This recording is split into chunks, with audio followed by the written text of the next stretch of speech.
Olá, queridos irmãos e irmãs, sejam bem-vindos a mais um podcast neste mês de maio, o mês de Maria. Nos propusemos, neste mês, fazer algumas catequeses acerca da Virgem Maria, em alguma coisa que a doutrina nos explicita sobre Nossa Senhora e também de suas aparições. O quanto a Virgem Maria acompanhou a Santa Igreja desde o seu nascimento, tal como na humanidade de Jesus esteve Maria em todos os momentos do início ao fim. Nossa Senhora também estará no início, desde o nascimento da Igreja, em Pentecostes, até o seu findar. Lá estará a Virgem a cuidar desta humanidade de Nosso Senhor que se encontra no seio da Santa Igreja. Ora, hoje vamos falar sobre a aparição de Nossa Senhora de La Salette. Lá nos Alpes franceses, aquela região belíssima da França, Nossa Senhora apareceu no dia 19 de setembro de 1846 a duas crianças que eram pastores de rebanhos, tal como em Fátima. Percebemos o quanto a Virgem Maria gosta de escolher os mais simples, as crianças, os mais pobres, os mais inocentes. E em La Salette, Nossa Senhora aparece para Maximine com 11 anos de idade e Melanie com 15 anos de idade. E ali a Santíssima Virgem vai confidenciar as dores do seu coração imaculado. Nas aparições, o que chama a atenção das duas crianças é perceberem Nossa Senhora sentada em cima de uma pedra e a Virgem Maria com as mãos sobre os seus olhos a derramar copiosas lágrimas.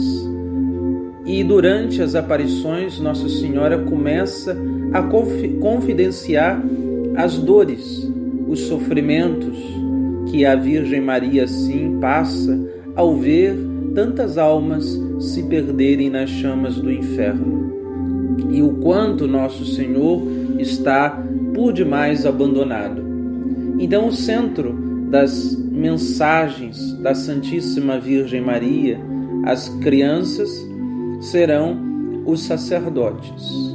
A Virgem Maria convida que Melanie e Maximine se entreguem em sacrifício pelas almas dos sacerdotes, que rezem pelas almas dos padres, pois boa parte dos castigos que Deus fazia cair sobre a França era devido à falta de santos sacerdotes a implorarem a misericórdia de Deus para o povo.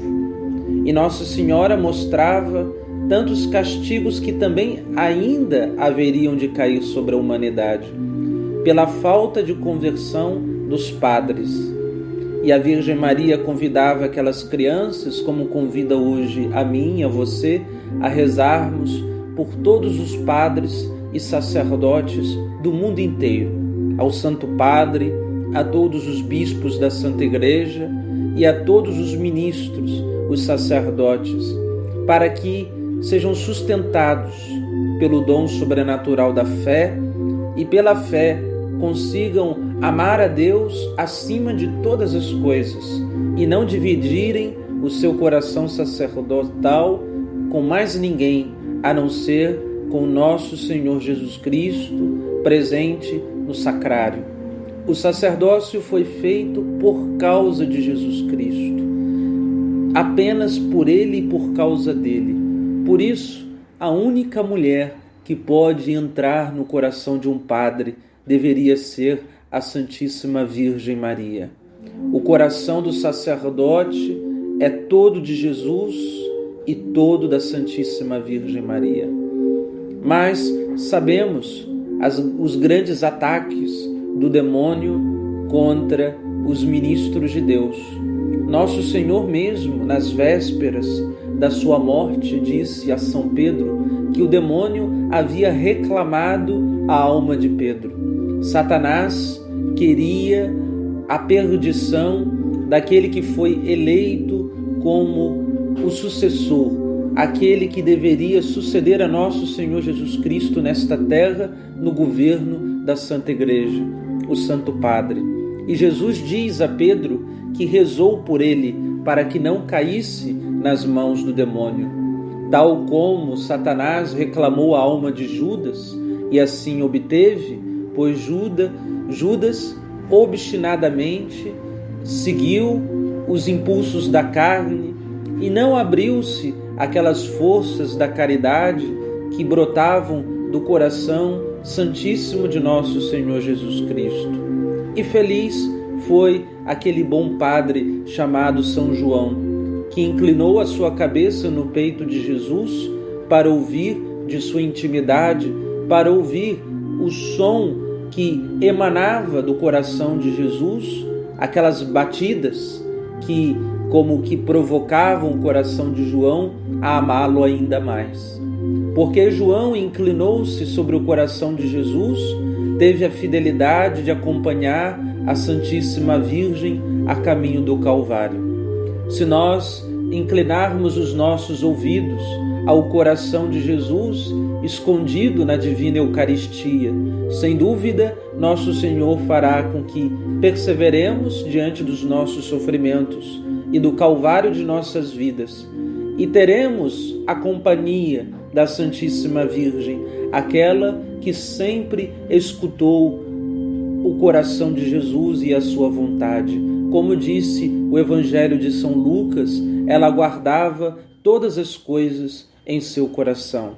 Assim era São João Evangelista, aquele apóstolo que, tal como Maria, guardava todas as coisas no seu coração. Por isso a ele, nosso Senhor quis dar tão bondosa mãe, Nossa Senhora. Vamos voltar então ao relato das aparições na França de Nossa Senhora a essas duas crianças. Em determinado momento, Nossa Senhora diz para Milânia que o trigo apodrecia nos celeiros, os frutos apodreciam no pé e as pestes aumentavam por toda a França, porque não haviam sacerdotes para implorar a misericórdia de Deus para o povo. A França naquele tempo era castigada pela fome e pela peste. E Nossa Senhora assim aparece para dar um alento, uma esperança ao povo francês e principalmente para promover a conversão no coração dos padres. Ora, a Santíssima Virgem assim fala para aquelas crianças sem medo nenhum de escandalizá-las. Por mais inocente que fosse, Nossa Senhora queria compartilhar a dor do seu coração com alguém que ela teria certeza que não iria fazer julgamentos temerários, de alguém que não sairia por aí falando mal de determinados padres como nunca fizeram, mas de alguém que se sacrificaria, que se imolaria e que faria orações contínuas para que os padres se convertessem. Nos nossos tempos, faltam fiéis que queiram se oferecer em sacrifício pelos sacerdotes. Não adianta apenas criticar, não adianta apenas olhar para as misérias dos ministros de Deus. É preciso ter misericórdia, e a misericórdia é justamente ir em encontro a esta miséria e pedir a Deus e suplicar a Deus que arranque, que purifique os seus ministros de tantos pecados, de tantas coisas que afastam o coração dos padres do coração eucarístico de nosso Senhor Jesus Cristo. É preciso fazermos tal como Jesus fez por Pedro.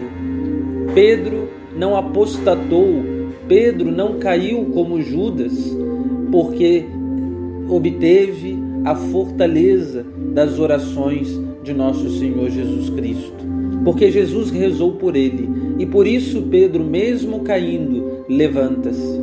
Por isso, mesmo que muitos sacerdotes possam ter caído, muitos sacerdotes pela fraqueza humana possam se desviar do caminho, mas as nossas orações são capazes de gerar uma verdadeira contrição no coração dos ministros, e poderemos levantar pelas nossas orações tantos sacerdotes, tal como fez Jesus quando rezou por Pedro, ao dizer também com toda sinceridade e franqueza aquele apóstolo que pela soberba achava que tudo podia, e nosso Senhor disse: hoje mesmo me negarás 3 vezes.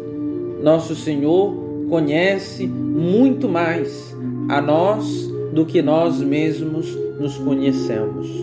Por isso é preciso que imploremos a nosso Senhor que confronte a verdade diante dos sacerdotes da igreja, que possam perceber e converterem-se do mau caminho que possam estar a seguir. E as ovelhas dependem de bons pastores para serem apacentadas à vida eterna. E Nossa Senhora, com coração bondoso, vem assim suplicar que os fiéis se unam, não para criticarem, mas para rezarem, para se sacrificarem aos ministros, aqueles que Nossa Senhora mesmo disse serem os seus filhos prediletos. Os padres são os filhos prediletos de Maria. E assim, em La Salette, Nossa Senhora falava que pelos maus padres a França estava sendo castigada. Ela usou palavras duras para Melanie e Maximine, quando Nossa Senhora disse: os padres se tornaram cloacas de impureza. Os sacerdotes estavam na sujeira do pecado, como bem disse a Santíssima Virgem. E Nossa Senhora diz a Melanie: todo esse castigo cai sobre a França, porque não há quem segure os braços do meu filho. Não há quem suplique a misericórdia para o povo. E aí Nossa Senhora elenca os 3 pecados em que os sacerdotes caíam. Ela dizia a Melanie: os padres só querem saber de 3 coisas: sucesso, prazer da carne e dinheiro. Disse a Santíssima Virgem. Esta é a tentação de todos os tempos dos ministros de Jesus Cristo. E a Virgem Maria não temeu escandalizar uma criança ao falar-lhe dessa maneira, porque era preciso ver a miséria, e vendo a miséria, assim, tomamos de bondade os nossos corações a se compadecer desses nossos pais. E como filhos que querem a conversão e a salvação de seu pai, se põem imediatamente a rezarem. Nós sabemos que os pecados da carne, que a Santíssima Virgem fala, são tantas imoralidades que podem rondar o clero católico. O apego ao dinheiro, o apego aos bens, às vezes esquecendo-se da salvação das almas e apenas preocupando-se das administrações de uma paróquia, às vezes da saúde financeira da mesma. O Papa Francisco, não muito tempo, havia dito que às vezes a providência divina manda um padre desastrado para ser pároco em uma paróquia para quebrá-la, e quebrando aquela paróquia ensinava assim a igreja que ela vive não da saúde econômica, mas que ela vive da providência divina. E assim devemos realmente nos lembrar que o maior tesouro da igreja não é o cofre do dízimo, mas o maior tesouro da igreja é o sacrário aonde está nosso Senhor Jesus Cristo. Às vezes podemos nos perguntar: a chave do sacrário anda de mão em mão, às vezes, dentro de nossas paróquias. Todos têm acesso